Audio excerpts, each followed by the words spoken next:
નમસ્કાર વિદ્યાર્થી મિત્રો, વર્લ્ડ ઇનબોક્સ એકેડેમી પર આપ સૌનું સ્વાગત છે। મિત્રો, આજે છે 17 ઓગસ્ટ 2021 અને આજના લેક્ચરમાં આપણે આજના દિવસના મહત્વપૂર્ણ કરંટ અફેરના જે પ્રશ્નો છે તેની સંપૂર્ણ ડિટેલમાં વિગતવાર ચર્ચા કરવાના છે, જેનાથી આગામી સમયમાં યોજાનાર બિન સચિવાલય ક્લર્ક, તલાટી તેમજ જીપીએસસી દ્વારા લેવામાં આવનાર એસટીઆઈ, ડીવાયએસઓ કે જીપીએસસી ક્લાસ 1-2ની કોઈપણ પરીક્ષાની અંદર પૂછાઈ શકે તેવા મહત્વપૂર્ણ પ્રશ્નો છે તેની આપણે સંપૂર્ણ ડિટેલમાં ચર્ચા કરીશું। તો મિત્રો, ખાસ કરીને લેક્ચરને અંત સુધી જોતા રહેજો। તેમજ મિત્રો, તમને લેક્ચર પસંદ આવે તો લેક્ચરને લાઇક કરો અને વધુમાં વધુ શેર કરો, જેનાથી મિત્રો વર્લ્ડ ઇનબોક્સ એકેડેમી દ્વારા તમને દિવસભરનું મહત્વપૂર્ણ કરંટ અફેર એ પણ માત્ર 15 થી 20 મિનિટની અંદર મળે છે। તો ચોક્કસથી તમે આ લેક્ચરનો લાભ ઉઠાવો અને દિવસમાં એકવાર ચોક્કસથી આ લેક્ચર જોવાનું રાખો, તો તમને એક્ઝામની અંદર 100% ફાયદો થશે। તેમજ મિત્રો, આ લેક્ચર અંગેના તમારા કિંમતી પ્રતિભાવ તમે અમને કમેન્ટ બોક્સની અંદર જણાવી શકો છો, જેનાથી અમારા મોટિવેશનમાં વધારો થાય અને અમે આવી રીતે તમારા માટે પરીક્ષાલક્ષી કરંટ અફેરની સંપૂર્ણ ડિટેલમાં ચર્ચા કરતા રહીએ। તો ચાલો શરૂઆત કરીએ આજના લેક્ચરની। તો ગઈકાલના લેક્ચરમાં આપણે એક પ્રશ્ન પૂછેલો હતો કે 15મી ઓગસ્ટ 2021ના રોજ કેટલામો સ્વતંત્રતા દિવસ મનાવવામાં આવે? મિત્રો, એની અંદર આપણો જવાબ આવે છે 75। મિત્રો, આ પ્રશ્ન તો તેનો ઘણા બધા વિદ્યાર્થી મિત્રોએ ખૂબ જ સારી રીતે જવાબ આપ્યો છે। તો મિત્રો, આપણા લેક્ચરના અંતમાં જે પ્રશ્નો પૂછવામાં આવે છે એ ખૂબ જ અગત્યના હોય છે અને આવનારી પરીક્ષાઓને ધ્યાનમાં રાખી અને પૂછવામાં આવે છે। તો તમને આનો જવાબ આવડે છે તો ચોક્કસથી એકવાર કમેન્ટ બોક્સની અંદર લખીને જણાવવાનું રાખો, કારણ કે તમે પ્રશ્નનો જવાબ કમેન્ટ બોક્સની અંદર લખીને જણાવશો તો આ પ્રશ્નનો જવાબ તમને યાદ રહી જશે અને એક્ઝામની અંદર ફરીથી ક્યારે પણ આ પ્રશ્ન પૂછાય તો એનો જવાબ તમને આવડી શકે। તો મિત્રો, આ સાથે ચાલો શરૂઆત કરીએ આજના લેક્ચરના પહેલા પ્રશ્નથી। તો પહેલો પ્રશ્ન છે કે ભારતનું પ્રથમ drone forensic lab and research centre ક્યાં શરૂ કરવામાં આવ્યું છે? તો મિત્રો, એની અંદર આપણો જવાબ આવે છે કેરળ। તો તાજેતરમાં જ કેરળમાં ભારતનું પ્રથમ drone forensic lab and research centre શરૂ કરવામાં આવ્યું છે। તો વાત કરીએ એના વિશે, તો કેરળ પોલીસ દ્વારા કેરળની રાજધાની તિરુવનંતપુરમમાં drone forensic lab and research centre ખોલવામાં આવ્યું છે। તેમજ વાત કરીએ તો દેશમાં ડ્રોન એ એક મોટો ખતરાના રૂપમાં વિકસી રહ્યું છે, ત્યારે કેરળ પોલીસે તેની ચિંતાને દૂર કરવા માટે કેરળની રાજધાની તિરુવનંતપુરમમાં drone and forensic lab research centre શરૂ કર્યું છે। એટલે કે મિત્રો, કેરળની પોલીસ દ્વારા કેરળની રાજધાની તિરુવનંતપુરમ છે ત્યાં આગામી સમયની અંદર જે ડ્રોન છે એ એક મોટી સમસ્યાના રૂપમાં તેમજ ખતરાના રૂપમાં વિકસી રહ્યું છે, તો એ બધી ચિંતાઓને દૂર કરવા માટેના પ્રયાસ સાથે કેરળની પોલીસ દ્વારા drone and forensic research lab શરૂ કરવામાં આવેલી છે। મિત્રો, આ જે છે એ ભારતમાં એક પ્રકારની પ્રથમ લેબ છે અને જે કેરળમાં શરૂ કરવામાં આવેલી છે। તો આ એક તમારી આગામી પરીક્ષા માટે ખૂબ જ અગત્યનો પ્રશ્ન થઈ શકે છે। તો ત્યારબાદ મિત્રો, અહીંયા વાત છે કેરળની। તો કેરળ સંબંધિત તાજેતરના કરંટ અફેર વિશે થોડીક ચર્ચા કરી લઈએ। તો વ્યાપક રસીકરણ અભિયાન ક્રશિંગ કર્વ શરૂ કરવામાં આવી છે, તેમજ માછીમારોની આજીવિકામાં સુધારો લાવવા માટે પરિવર્તનમ યોજના શરૂ કરવામાં આવી છે। વિશ્વનું સૌથી મોટું હાથી પુનર્વસન કેન્દ્ર શરૂ કરવામાં આવ્યું છે, તેમજ સૌર ઉર્જાથી ચાલતી ભારતની પહેલી મિની ટ્રેન શરૂ કરવામાં આવી છે। ઇન્ડો ડચ સેન્ટર ઓફ એક્સિલન્સની સ્થાપના કરવામાં આવી છે, તેમજ ગરીબો માટે કે ફોન યોજના અંતર્ગત વિનામૂલ્યે ઇન્ટરનેટની સુવિધા શરૂ કરવામાં આવેલી છે। તો મિત્રો, આ હતા કેરળના તાજેતરના કરંટ અફેર કે જે તમે આગામી દરેક પરીક્ષાઓ માટે ખૂબ જ અગત્યના છે। ત્યારબાદ જોઈએ મિત્રો કેરળનું સ્ટેટિસ્ટિક। તો કેરળની સ્થાપના 1 નવેમ્બર 1956માં થઈ હતી। રાજધાની તિરુવનંતપુરમ છે અને રાજ્યપાલ છે આરિફ મોહમ્મદ ખાન। તેમજ મિત્રો, વાત કરીએ તો કેરળના વર્તમાનમાં મુખ્યમંત્રી છે પિનરાઈ વિજયન અને કેરળને કર્ણાટક તેમજ તામિલનાડુની સીમા સ્પર્શે છે। ત્યારબાદ વાત કરીએ કેરળના કેટલાક અગત્યના રાષ્ટ્રીય ઉદ્યાન, તો જેમાં એક છે ઇડુક્કી વન્યજીવ ઉદ્યાન, બીજું છે ઇરવિકુલમ વન્યજીવ ઉદ્યાન, ત્રીજું છે કદલુંડી વન્યજીવ ઉદ્યાન, ચોથો ચોલાંદોર મોર અભયારણ્ય અને પાંચમું છે ચિન્નાર વન્યજીવ અભયારણ્ય। તો આ હતા કેરળના કેટલાક મહત્ત્વના રાષ્ટ્રીય ઉદ્યાન। ત્યારબાદ જોઈએ આપણો નેક્સ્ટ પ્રશ્ન। તો પ્રધાનમંત્રી નરેન્દ્ર મોદીએ 15 ઓગસ્ટના સ્વતંત્રતા દિવસના અવસર પર કયા મહોત્સવની જાહેરાત કરી છે? તો મિત્રો, એમાં જવાબ આવશે આઝાદી કા અમૃત મહોત્સવ। તો તાજેતરમાં જ પ્રધાનમંત્રી નરેન્દ્ર મોદીજીએ 75મા સ્વતંત્રતા દિવસના અવસર પર આઝાદી કા અમૃત મહોત્સવ મનાવવાની જાહેરાત કરી છે, પરંતુ જેની વાસ્તવિક શરૂઆત પ્રધાનમંત્રી દ્વારા ગુજરાતના સાબરમતી આશ્રમ ખાતેથી માર્ચ 2021માં જ કરવામાં આવી હતી। એટલે કે મિત્રો આ મહોત્સવ છે તેની શરૂઆત પ્રધાનમંત્રી મોદીજીએ ગુજરાતના સાબરમતી આશ્રમ ખાતેથી માર્ચ 2021માં જ કરેલી હતી.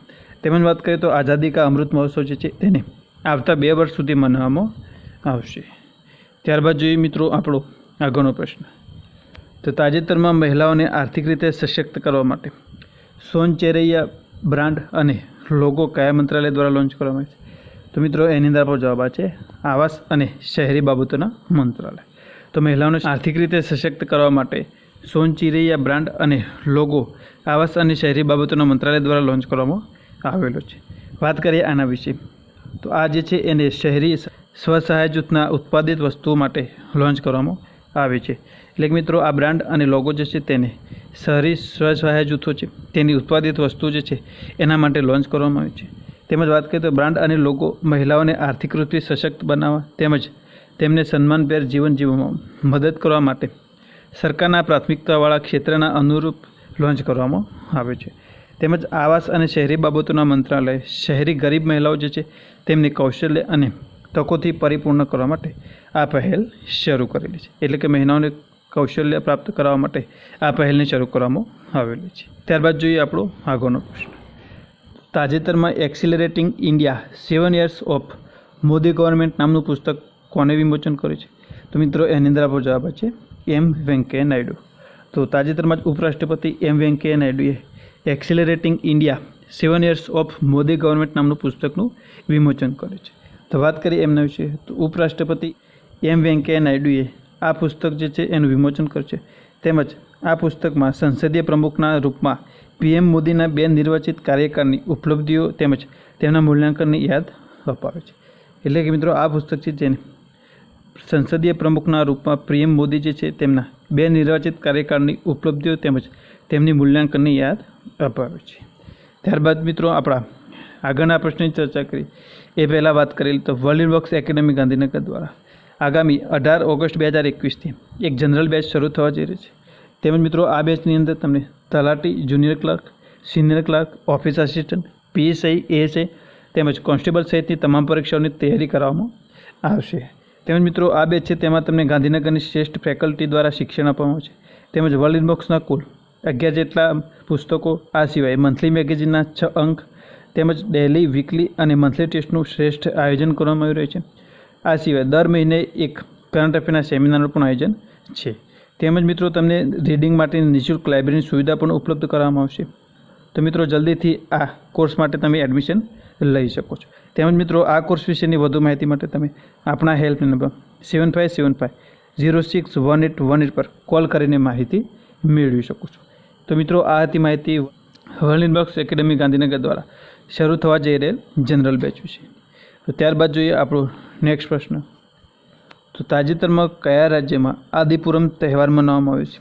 તો મિત્રો એની અંદર આપણો જવાબ છે તમિલનાડુ. તો તાજેતરમાં તમિલનાડુની અંદર આદિપુરમ તહેવાર મનાવવામાં આવ્યો છે. તો વાત કરીએ આના વિશે તો આદિપુરમ તહેવાર જે છે તેને આંધળા જયંતિ પણ કહેવામાં આવે છે. તેમજ આ તમિલોનો મુખ્ય તહેવાર છે. મિત્રો આગામી પરીક્ષાની અંદર તાજેતરમાં મનાવવામાં આવેલા તહેવારો વિશે પણ પ્રશ્નો પૂછાઈ શકે છે. તો તમારા માટે આ પ્રશ્ન પણ ખૂબ જ અગત્યનો છે. તો આદિપુરમ જે છે એ તહેવાર તેને આંધળા જયંતિ તરીકે પણ ઓળખવામાં આવે છે. તેમજ આ તહેવાર તમિલોનો મુખ્ય તહેવાર છે. આ સિવાય વાત કરીએ તો આ તહેવાર જે છે તેને લક્ષ્મીદેવીના અવતાર આંધળાને સમર્પિત છે. એટલે મિત્રો આ તહેવાર જે છે એ લક્ષ્મીદેવીના આંધળા અવતારને સમર્પિત છે.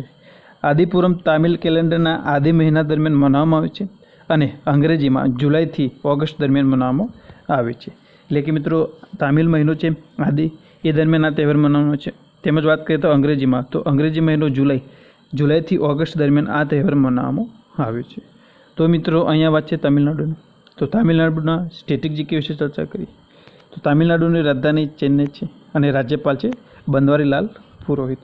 તેમજ વાત કરીએ તો મુખ્યમંત્રી છે જેમનું નામ છે મુથુવેલ કરુણાનિધિ સ્ટાલિન અને મુખ્ય ન્યાયાધીશ છે સંજીવ બેનર્જી. તેમજ મિત્રો તમિલનાડુની અન્ય 3 રાજ્યની સીમાઓ સ્પર્શે છે, જેમાં એક છે કેરળ, બીજું છે કર્ણાટક અને ત્રીજું છે આંધ્રપ્રદેશ. તેમજ વાત કરીએ આગળ તો તમિલનાડુ જે છે તેની લોકસભાની 39 સીટ છે, રાજ્યસભાની 18 છે અને વિધાનસભાની 234 છે. તેમજ વાત કરીએ તો તમિલનાડુના અભયારણ્યમાં એક છે વેદાંતકલ રાષ્ટ્રીય ઉદ્યાન, બીજું છે ઇન્દિરા ગાંધી રાષ્ટ્રીય ઉદ્યાન અને ત્રીજું છે મુદુમલાઈ અભયારણ્ય. તો મિત્રો આ હતું તમિલનાડુનું સ્ટેટિક જીકે। ત્યારબાદ જોઈએ નેક્સ્ટ પ્રશ્ન। તો ચીને કયા વર્ષ સુધીમાં કાર્બન ન્યુટ્રલ બનવાનું લક્ષ્ય રાખ્યું છે? તો મિત્રો એની અંદર આપણો જવાબ છે 2060 સુધી। તો ચીન જે છે તેને 2060 સુધીમાં કાર્બન ન્યુટ્રલ બનવાનું લક્ષ્ય રાખ્યું છે। વાત કરીએ એના વિશે તો કાર્બન ડાયોક્સાઇડના સૌથી મોટા ઉત્સર્જક ચીને વર્ષ 2060 સુધીમાં કાર્બન ન્યુટ્રલ તટસ્થ બનવાનું લક્ષ્ય નિર્ધારિત કરેલો છે। તેમજ કાર્બન ન્યુટ્રલ જે છે એ જેટલો શક્ય હોય એટલો કાર્બન ઉત્સર્જનમાં કાપ મૂકવાનો, જેના માટે કોલસાની જગ્યાએ સૌર ઉર્જા જેવા નવીનીકરણ ઉર્જાના છે તેનો વધુમાં વધુ ઉપયોગ કરવો, જેનાથી કાર્બન ડાયોક્સાઇડ જે છે તેના ઉત્સર્જનને ઘટાડી શકાય।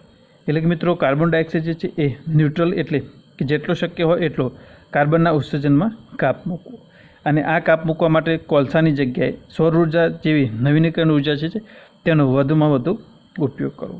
તો મિત્રો વિશ્વની અંદર સૌથી વધુ કાર્બન ડાયોક્સાઇડ ઉત્સર્જિત કરતો દેશ ચીન છે। ત્યારબાદ જોઈએ આપણો નેક્સ્ટ પ્રશ્ન। તો તાજેતરમાં જ તાલિબાને કયા દેશ પર કબજો કરીને સરકાર બનાવવાની જાહેરાત કરી છે? તો મિત્રો એની અંદર આપણો જવાબ છે અફઘાનિસ્તાન। તો અફઘાનિસ્તાન ઉપર તાલિબાને કબજો કર્યો છે અને ત્યાં તાલિબાનની સરકાર બનાવવાની જાહેરાત કરી છે। તો વાત કરીએ એના વિશે। તાલિબાન દ્વારા અફઘાનિસ્તાન પર કબજો કરવામાં આવ્યો છે અને જેના લીધે અફઘાનિસ્તાનના રાષ્ટ્રપતિ અશરફ ગની જે છે તેમને પણ દેશ છોડી દીધો છે। તેમજ તાલિબાને કાબુલ સાથે રાષ્ટ્રપતિ ભવન પર પણ કબજો કરેલો છે। એટલે કે તાલિબાન જે છે તેને અફઘાનિસ્તાનના કાબુલ તેમજ રાષ્ટ્રપતિ ભવન પર પણ કબજો કર્યો છે। ત્યારબાદ જોઈએ આપણો નેક્સ્ટ પ્રશ્ન। તો તાજેતરમાં અમેરિકાની સેનાએ કયા દેશમાંથી વાપસી કરી છે? તો મિત્રો એની અંદર પણ આપણો જવાબ આવે છે અફઘાનિસ્તાન। તો તાજેતરમાં જ અફઘાનિસ્તાનમાંથી અમેરિકાની સેનાએ વાપસી કરી છે। તો વાત કરીએ એના વિશે। તો તાજેતરમાં અમેરિકાના સૈનિકોએ 20 વર્ષના લાંબા યુદ્ધ બાદ અફઘાનિસ્તાનના સૌથી મોટા એરબેઝ કે જેનું નામ છે બાગરામ તેને ખાલી કર્યું છે અને તેના સૈન્ય ઓપરેશનને અસરકારક રીતે સમાપ્ત કરી દીધો છે। એટલે કે મિત્રો 20 વર્ષના લાંબા યુદ્ધ બાદ અમેરિકાની સૈન્યએ અફઘાનિસ્તાનના સૌથી મોટા એરબેઝ બાગરામને ખાલી કર્યું છે અને આધિકારિક રીતે આ ઓપરેશન જે છે એને સમાપ્ત કરવાની જાહેરાત કરેલી છે। ત્યારબાદ જોઈએ આપણું નેક્સ્ટ પ્રશ્ન। તો તાજેતરમાં ફેથફુલ ટ્રાયંગલ નામનું પુસ્તક કોણે લખ્યું છે? તો મિત્રો એની અંદર આપણો જવાબ છે તન્વી મદન। ત્યારબાદ જોઈએ આગળનો પ્રશ્ન। તો તાજેતરમાં જગજીત કૌરનું નિધન થયું છે, તો તેઓ કયા ક્ષેત્ર સાથે સંકળાયેલા હતા? તો મિત્રો એની અંદર આપણો જવાબ છે ગાયકી સાથે। તો જગજીત કૌર જે છે તેમનું નિધન થયું છે, તેઓ એક ગાયક હતા અને ગાયકી ક્ષેત્ર સાથે સંકળાયેલા હતા। ત્યારબાદ જોઈએ આપણો નેક્સ્ટ પ્રશ્ન। તો તાજેતરમાં કઈ બેંકે બદલાવ હમશે નામનું એક અભિયાન શરૂ કર્યું છે? તો મિત્રો એની અંદર આપણો જવાબ છે એયુ સ્મોલ ફાઇનાન્સ બેંક। તો એયુ સ્મોલ ફાઇનાન્સ બેંક છે તેને બદલાવ હમશે નામનું એક અભિયાન શરૂ કર્યું છે। ત્યારબાદ નેક્સ્ટ પ્રશ્ન જોઈએ। તાજેતરમાં જેકે ટાયર ઇન્ડસ્ટ્રીઝ લિમિટેડના બ્રાન્ડ એમ્બેસેડર કોણ બને છે? તો મિત્રો એની અંદર આપણો જવાબ છે નારાયણ કાર્તિકેય। તો નારાયણ કાર્તિકેય જે છે તેઓ જેકે ટાયર ઇન્ડસ્ટ્રીઝ લિમિટેડના બ્રાન્ડ એમ્બેસેડર બન્યા છે। ત્યારબાદ જોઈએ આગળનો પ્રશ્ન। તો મિત્રો આ પ્રશ્ન છે તેનો જવાબ તમારે કમેન્ટ બોક્સની અંદર લખીને આપવાનો છે। તો પ્રશ્ન છે કે ગૌતમ બુદ્ધને કઈ નદીના કિનારે કેવલ્ય જ્ઞાનની પ્રાપ્તિ થઈ હતી? મિત્રો જવાબ આવડે છે તો ચોક્કસથી એકવાર કમેન્ટ બોક્સની અંદર લખીને જણાવો, કારણ કે મિત્રો આ પ્રકારના પ્રશ્નો છે એ જીપીએસસી એક્ઝામ માટે ખૂબ જ મહત્ત્વના છે। કારણ કે જીપીએસસીની એક્ઝામની અંદર બૌદ્ધ ધર્મ તેમજ જૈન ધર્મને લગતા દરેક પરીક્ષાની અંદર 1 થી 2 પ્રશ્નો અવશ્ય હોય જ છે। તો તમારા માટે આ પ્રશ્નનો જવાબ આપવો ખૂબ જ અગત્યનું છે। જો તમને આવડે છે તો એકવાર ચોક્કસથી લખીને કમેન્ટ બોક્સની અંદર જણાવજો। તો મિત્રો આ સાથે જ આજના દિવસભરના કેટલાક મહત્ત્વપૂર્ણ કરંટ અફેરના પ્રશ્નો હતા તેની આપણે સંપૂર્ણ ડિટેલમાં તેમજ પરીક્ષાની અંદર પૂછાઈ શકે એવા પ્રકારના ડેટા સાથે ચર્ચા કરી છે, જેનાથી આગામી સમયમાં યોજાનાર કોઈપણ પરીક્ષાઓની અંદર કરંટ અફેરના પ્રશ્નો પૂછાય તો એનો જવાબ તમને 100% આવડવો જોઈએ। તેમજ મિત્રો એ માટે તમે આપણા કરંટ અફેરના લેક્ચર જે છે તેને રેગ્યુલર ફોલો કરવાનો રાખો। તેમજ તમને લેક્ચર પસંદ આવે તો લેક્ચરને લાઇક કરો અને વધુમાં વધુ શેર કરો, જેનાથી દરેક વિદ્યાર્થી સુધી આપણા લેક્ચર પહોંચે અને તેમને પણ પરીક્ષામાં ફાયદો થઈ શકે। આ સિવાય મિત્રો તમને આપણું લેક્ચર પસંદ આવે છે તો લેક્ચર અંગેના તમારા પ્રતિભાવો તમે કમેન્ટ બોક્સની અંદર લખીને ચોક્કસથી જણાવવાનું રાખો, જેનાથી અમને મોટિવેશન મળતું રહેશે અને તમારા માટે આવી જ રીતે દિવસના મહત્ત્વપૂર્ણ કરંટ અફેર છે તેની સંપૂર્ણ ડિટેલમાં ચર્ચા કરતા રહીશું। તેમજ મિત્રો તમે હજુ સુધી આપણી વર્લ્ડ ઇનબોક્સ યુટ્યુબ ચેનલને સબસ્ક્રાઈબ કરી નથી તો તેને હાલ જ સબસ્ક્રાઈબ કરી દો અને બાજુમાં આપેલ બેલ આઇકનને પ્રેસ કરો, જેથી વર્લ્ડ ઇનબોક્સ દ્વારા કોઈપણ નવો વિડીયો અપલોડ કરવામાં આવશે તો એની નોટિફિકેશન સૌથી પહેલાં તમને મળી જશે. તેમજ તમે વર્લ્ડ ઇનબોક્સની વિવિધ સોશિયલ મીડિયા પર પણ ફોલો કરી શકો છો. આ સિવાય વર્લ્ડ ઇનબોક્સ દ્વારા ચલાવવામાં આવી રહેલા વિવિધ સ્પર્ધાત્મક પરીક્ષાના કોર્સ વિશેની માહિતી તેમજ કોર્સની પરચેસ કરવા તમે આપણા હેલ્પલાઇન નંબર 8238238787 પર કોલ કરીને માહિતી મેળવી શકો છો. જો મિત્રો, આ સાથે જ લેક્ચરની અંત સુધી જોવા માટે આપનો આભાર. ફરીથી મળીશું નેક્સ્ટ લેક્ચર.